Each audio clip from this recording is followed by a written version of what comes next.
Ambalma ambao fo kawalimando. Amena imazi min raula o enante dantira hamme kulubali ka bo kherwane. Atu nomine be kiri dola. Abe kalo damado bo. Allah yake kunu zuye kalo tletan no wolombla. 2018 kiri ntunganga ke me Allah yake amake kumina ubeno wala nye imazi nkono. Abalwa munun tumba keneka. Lasna jagile konate porte-parole de Gamana ru o tumba keneka. Ras dali yere tumba keneka kabo radio nyetala. Mr. Sissoko esijo tamani na o fana tumba keneka. Ambela jelen ka plele ke kata imagine nunuma. Akan ka to jamana dembe roro be kan ki miri jamana imbe kata sira mi fe. Anko amalakana. Anko jamana be siro mina bi. Amugo be kalana, amugo be donia la, amugo be marala. Femi donen fle ni ala uka juguna to be. Au nyabana sogomada ina. Ambe jema kaw de tulabi. Ye jema di. Jema kono femi be na fora abe mogo chama dabali ban. Munu ye tuwa ukalanke. Olu rebe ni unyinga bi. Ye kalankala depuis 9e mandela. Ado re moyen sura la foka passer. A fora de ko l'esclavage jonya o ye fenyanga jamana kono ko sariya taraw kama kase ko nyangi ko dabla ka banga société kono. O de la onye rastawie anga dongili dala bado be Burning Spear so do you remember Doja Slavery ako nya san kemenani e frafun tumlele no jonya la frafun tumbe siri frafun tumbe falali dungare la ako dabla li munkera ko ni frafina do ma wuli kase ka ujo ko fefe dabla la anga jo ano ko nunche kadaka abebe se ka klaka segan contrôle la sini kadaka ambe wati mina bi revolution mi be o hakilna revolution ambe kele mina bi kele nya hakilna kele di anga wuli ka anjo ansira tribunal la yambi dorete ambalma kedo be ame kulibali a jolen flan krefe ame tu nomnera kirila amse ka fuya ame nomine kadaka jonya o trabulo mi nabe ka lawali a jama kono ame ya ira ka fo ko de tu fela koye ko beka ke klenye sigida kono jamana kono kominu kono anga ben an beka ke jamana den klenye ayo kuma ka mi fo mo do be jama kono ulu fana ka famia la ka fo ko jonya tse ka dabla kulu ka jonde ya mewuye o kira sababu ya wele kirila ka plenty do akama ay chibla ma ko ango amena keneka ni min bora la mboda jama kluka kiri koni bifana bibina ka chien sabana e kiri mbe boama o ba reporter kadaka ameka avocat a fari mandala kosebe foka ke somra ina fana chibla la nya ko avocat maseka na ko ba dimi nala sona ma avocat kan ka ta jamana ko ka furakeli la na sigina kana kiri bolo dara tuguni kabla le 4 septembre la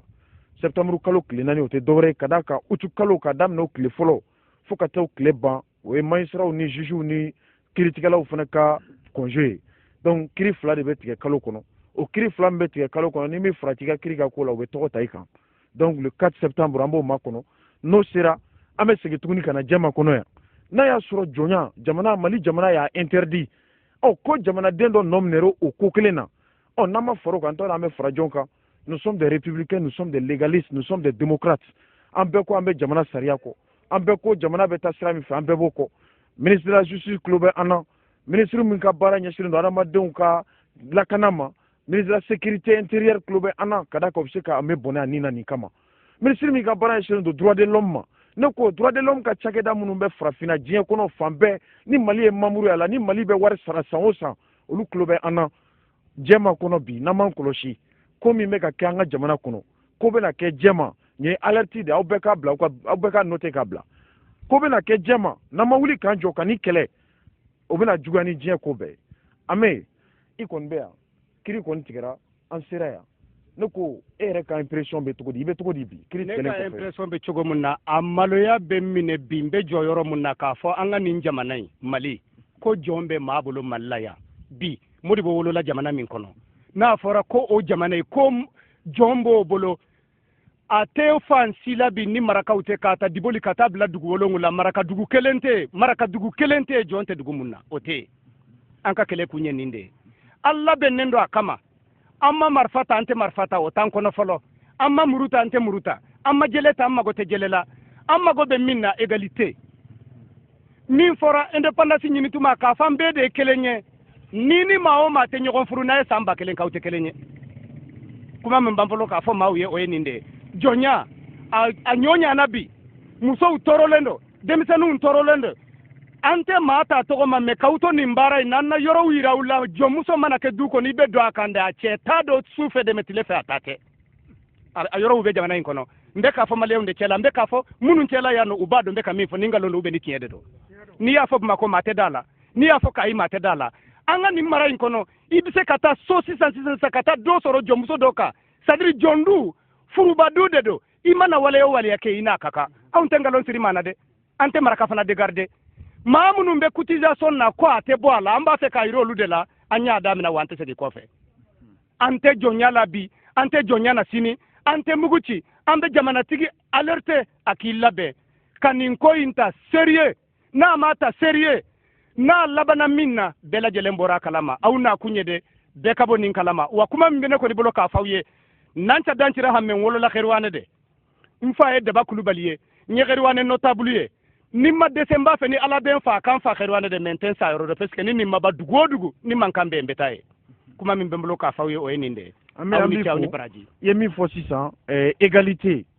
o de la diɲɛ mana sigi o saba kan equal rights and justice anglais don minnu bɛ anglais mɛn o tulo b'an na l'égalité la paix et la justice tilenbaliya ani bɛn ani kiiri tɛ yɔrɔ yɔrɔ an bɛ se k'a fɔ o ye bagan jamana a bɛ fɔ de ma ko un état de far west n'an m'an kɔlɔsi ni an bɛ minɛra k'a don kaso la bamakɔkaw bɛ se ka wuli k'a fɔ ko ja esclavage bɛ mali kɔnɔ donc olu fana b'a appliquer daminɛ esclavage bɛ kɛ mali yɔrɔ caman na san 3 bi kɔ o fana bɛna k'a damana dossier n'an y'a dayɛlɛ don min na mɔgɔw bɛ ɲinɛ a mɛta kɔ donc on est avec Amé ani jɛmakaw bɛ ɲɔgɔn fɛ nin ye kɛlɛ daminɛlen de que chacun soit engagé bɛɛ ka fara ɲɔgɔn kan ka nin kɛlɛ in ka kɛ ni kɛlɛ wɛrɛ tɛ fo jɔnya kɛlɛ an k'o kɛlɛ kɛ ka d'a kan sini hɔrɔn bɛ se ka kɛ jɔn ye ka d'a kan nafolo t'u bolo est ce que mɔgɔ min bɛ yen k'a fɔ e minɛlen don jɔnya la i ta t'i yɛrɛ ye i ka liberté t'i bolo n'i ye mali sigidenba ta k'a lajɛ la personne humaine est sacrée et inviolable ko adamaden ka ɲɛnamaya o selen don yɔrɔ la mɔgɔ hakili yɛrɛ tɛ se yɔrɔ min na ko wa ko mɔgɔ mɔgɔ binna adamaden kan k'a ka hakɛ dɔ minɛ a la ko e ye mɔgɔ fagala de i kan ka don kaso de la ɔ ne ye hadamaden ɲɔgɔn yɛrɛ jalaki k'a fɔ ko e y'o minɛ jɔnya la k'o ma sɔn k'i bɛ n'o don kaso la ɔ an b'a dɔn tribunal fana ye mɔgɔ min ta ye nul n'a essayé ignorer la justice anw de bɛ kiiritigɛlaw sara anw ka essence sɔngɔ min bɛ k'an ka jakarta la o wari de bɛ ta ka procureur sara an ka baarakɛlaw de don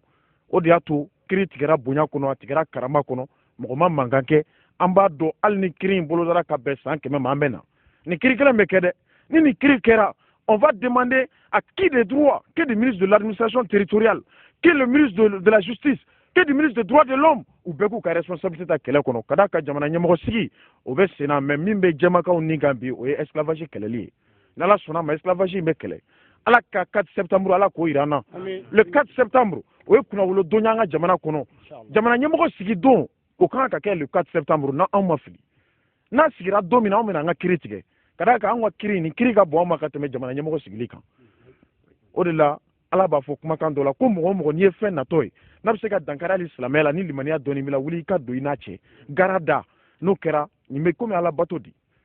donc nin min kɛlen filɛ nin ye jama min bɔra jɛmakaw an b'aw fo a ye to ɲɔgɔn bolo a ye kibaruya lase dugu la min t'ale jɛma ye anw bɛ bɔ yan sisan an b'an kun da bamakɔ kan an bɛ kibaruya di bamakɔ radio bɛɛ ma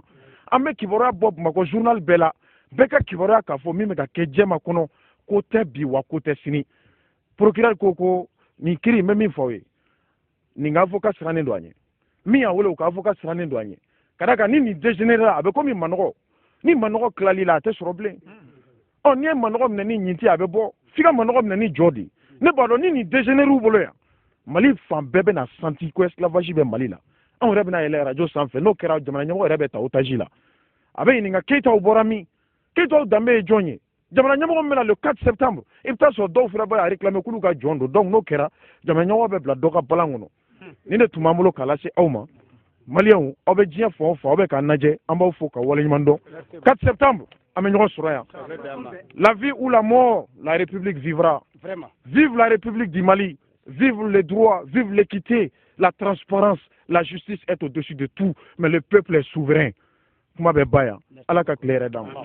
voilà merci